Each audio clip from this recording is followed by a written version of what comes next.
ബഹുമാനായ ശൈല ടീച്ചർ ഉൾപ്പെടുന്ന പ്രസ്ഥാനത്തിന്റെ ആൾക്കാരടുത്ത് പിന്നീട് പോയാൽ അവർക്ക് നമ്മളെ അറിഞ്ഞുകൂടെങ്കിൽ വേദിയിൽ വിളിച്ചു വരുത്തി നമ്മുടെ ആവശ്യങ്ങൾ പറഞ്ഞ് നമ്മൾ നേടിയെടുക്കുകയല്ലേ വേണ്ടത്? ആണോ അല്ലയോ? അതിനുവേണ്ടി മാത്രമേ ഞാൻ ശ്രമിച്ചിട്ടുള്ളൂ. ഒരു ജനറൽ സെക്രട്ടറി എന്ന് പറയുന്ന ഞാൻ അതിനുവേണ്ടി മാത്രമേ ശ്രമിച്ചിട്ടുള്ളൂ. അപ്പോൾ ബഹുമാനായ MP പറഞ്ഞതിന് കൃത്യമായ മറുപടി കൊടുക്കാൻ നട്ടലും ചങ്കൂറ്റവുമുള്ള ഒരു നേതൃത്വമുള്ള ഒരു സംഘടനയാണ് വിളക്കുതൽ നായർ സഭ എന്ന് മാത്രം പറഞ്ഞുകൊണ്ട് ഞാൻ എൻ്റെ ഈ വേദി ധന്യമായ ഈ മുഹൂർത്തത്തെ സാഹചര്യങ്ങളോട് വിട പറയാൻ പോകുന്ന ഈ സാഹചര്യത്തെയും ഞാൻ നല്ല രീതിയിൽ ഈ വേദി ബഹുമാനായ അധ്യക്ഷന് കൈമാറുകയാണ്. ശ്രീമതി ടീച്ചർക്ക് എല്ലാവിധ വിജയാശംസകളും നേരുന്നു.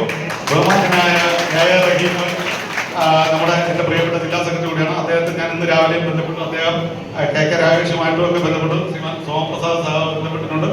ഞാൻ നവോത്ഥാന സമിതിയുടെ സംസ്ഥാന സെക്രട്ടറി കൂടിയാണ്. ബഹുമാനായ മുഖ്യമന്ത്രി ചെയർമാനായിരിക്കുന്നത്. അപ്പോൾ അതെന്റെ രാഷ്ട്രീയം ഞാൻ പറഞ്ഞതല്ല.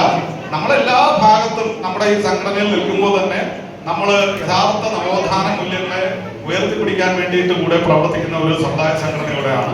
അതുകൊണ്ട് ബഹുമാന്യയായ ശൈല ടീച്ചറോട് എനിക്ക് വിജയാശംസകൾ നേരുമ്പോൾ ഒരു കാര്യം കൂടെ അങ്ങയുടെ കൂടെ ഞാൻ പറയുകയാണ്. ദയവായി ഈ വിഭാഗത്തിന്റെ വിലാപം എന്താണെന്ന് അങ്ങ് മനസ്സിലാക്കണം.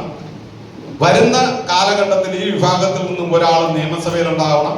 MK കേളുവേട്ടൻ എന്ന് പറയുന്ന ആൾ പാറപ്പുറം സമ്മേളനത്തോടുകൂടെ കമ്മ്യൂണിസ്റ്റ് പ്രസ്ഥാനങ്ങൾക്ക് തുടക്കമിടുമ്പോൾ ഈ വിഭാഗത്തിൽ നിന്നും ജനിച്ച ആളാണെന്നുള്ള കാര്യം മറന്നു കളയരുത്. P. കേശവദേവ് എന്ന് പറയുന്ന മലയാള സാഹിത്യത്തെ ലോകത്തിന്റെ നെറുകയിൽ എത്തിച്ച ആള് ഈ സമുദായമാണെന്നുള്ള കാര്യം മറന്നു കളയരുത്. കമ്മ്യൂണിസ്റ്റ് പ്രസ്ഥാനങ്ങൾക്ക് ആദ്യത്തെ പത്രം ഉണ്ടാക്കി കൊടുക്കുന്നത് ഈ സമുദായത്തിൽപ്പെട്ട ആളായ P. കേശവദേവാണെന്നുള്ള കാര്യം മറന്നു കളയരുത്.